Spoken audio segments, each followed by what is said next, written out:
Hello and welcome. Today we are diving into something that sounds, well, a little bit like magic. We're talking about a way to build some serious strength and stability, often without moving an inch. I know, it sounds pretty wild, but it's a real technique with some fascinating science behind it.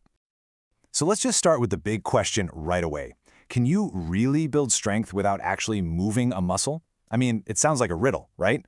How in the world do you get stronger if you're not lifting or pushing through a whole range of motion? Well, the answer is a huge yes. And trust me, the science behind it is going to open up a whole new way of looking at training. And here's the key concept that makes it all possible: isometric exercise. The big word here is static. Think about it like this. Your muscle is firing on all cylinders, it's creating real, measurable force, but the muscle itself isn't getting longer or shorter, and the joint is staying completely still. So yeah, even though it might not look like you're doing much, your body is working hard. So how does this actually work? You might remember this from a high school physics class. Work equals force times distance. Well, in this case, the distance is zero, so technically no mechanical work is happening.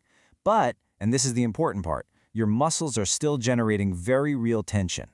The resistance can be anything, really. It could be your own body weight, like when you're holding a plank. It could be a dumbbell you're just holding steady. Or it could even be you pushing against something that won't budge, like a wall. All right, so you should know that not all isometrics are the same. They actually fall into three very different categories, and each one has a totally different purpose. You can think of this as your menu for building static strength, and you get to pick the right tool for the right job. Okay, so first up on the menu is the most gentle approach. We're talking about muscle-setting exercises. Think of this as the ground floor of isometric work, something you'd use when you need to be careful. Now, the goal here isn't about getting huge muscles or hitting a new personal record. It's all about recovery and just maintenance. So imagine you've just had a knee injury. Gently tensing your quad muscle without moving it, that's a muscle-setting exercise. That little squeeze helps reduce pain, it gets the blood flowing, and it helps slow down muscle loss, what doctors call atrophy, while you're healing. It's not going to build new strength, but it is an absolutely vital first step in getting back on your feet. Okay, now we're taking it up a notch from muscle setting. We're getting into a category that a lot of you are probably going to recognize: stabilization exercises. This is where isometrics start to feel like a real workout. This is all about endurance and control. The classic examples: holding a plank or doing a wall sit. You've got multiple muscles all firing together to keep your body stable and in one position. The contractions aren't your 100% max effort, that's what submaximal means, but you're holding them for a while. And this is just fantastic for improving your posture and training your body to be stable when it's under load. And finally, we get to the real heavy hitter for building raw, powerful strength: multiple angle isometrics. If your goal is to systematically get stronger in a really targeted way, this is the tool you want. Now, this is where things get really clever. Let's say you can move your arm, but lifting a weight through that entire motion is painful. With multiple angle isometrics, you can actually stop at several specific points, like, say, 30 degrees, then 90 degrees, then 120 degrees, and do a static hold at each one. The whole point is to build strength across that entire path of motion, but without the pain of the movement itself. It's a brilliant workaround. Okay, so we've covered the what and the why. Now let's get into the how. Because there are some pretty clear rules for getting the most out of these exercises, and honestly, it all comes down to a really simple 10-second blueprint. This right here is the magic formula. You don't just jerk into the contraction. No. You take a full 2 seconds to gradually build up to your peak tension. Then you hold that squeeze for a solid 6 seconds. That's the sweet spot where the muscle really starts to adapt and get stronger. And then, just as important, you take 2 full seconds to gradually release the tension. And that gradual ramp up and ramp down, it's not just for show. It's absolutely key for safety. Slowly applying and releasing the force is what prevents those jerky movements and helps make sure the whole thing is effective and, most importantly, pain-free.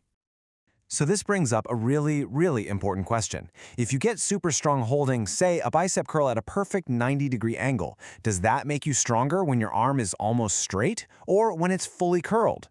The answer is one of the most surprising and, frankly, crucial things to know about isometrics. 10 degrees. That's it. Just let that sink in for a second. 10 degrees. It's called the overflow effect, and it's a really critical limitation you have to understand. The strength you build is super specific to the exact angle you're training at. Those gains only overflow about 10 degrees in either direction from that spot. And this perfectly explains why those multiple angle isometrics we just talked about are so important. If you want to be strong through a full range of motion, you have to train at multiple points along the way to cover the whole path. Okay, now before you run off and start doing these, there is one critical, non-negotiable safety rule we absolutely have to cover. I'm going to be really direct here. When you do isometrics, you cannot, under any circumstances, hold your breath. And look, it's an incredibly common thing to do.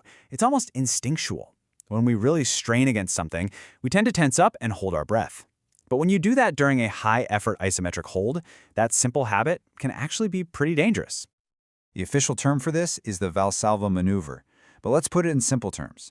By holding your breath and straining, you create this huge pressure spike inside your chest, which then causes a really fast, really significant spike in your blood pressure. So let's just walk through it real quick. You take a big breath in, you close off your throat, and then you contract your abs like you're about to get punched. All that internal pressure squeezes the major blood vessels, it forces blood out of the heart, and boom, that's what causes that sharp rise in blood pressure. So, how do you stop this from happening? Well, the fix is incredibly simple, but you have to be mindful about it. You just have to breathe out, exhale, during that 6-second hold. You can make a hissing sound, you can count out loud, whatever it takes to make sure air is moving out of your lungs while you're holding that tension. So who really needs to be worried about this? Well, for most of us, as long as you're breathing correctly, isometrics are perfectly safe. The key is just making that exhale a habit you never ever break. However, and this is important, for anyone with a history of heart or vascular problems, high-intensity isometrics should probably be avoided. The risk from that blood pressure spike is just not worth it. Okay, let's do a super quick recap of the most important stuff. First is isometrics are all about strength without motion. Second, pick the right type for your goal. Muscle setting for recovery, stabilization for posture, and multiple angle for strength. Third, remember the 10-second rule, a 2-second rise, a 6-second hold, and a 2-second fall. And finally, the golden rule, always breathe out during the hold. So, we'll leave you with this question to think about. Now that you know the power of static strength, whether it's for a stronger core, more stable shoulders, or even just better posture while you're sitting at your desk, where could a little more stability make a real difference in your life?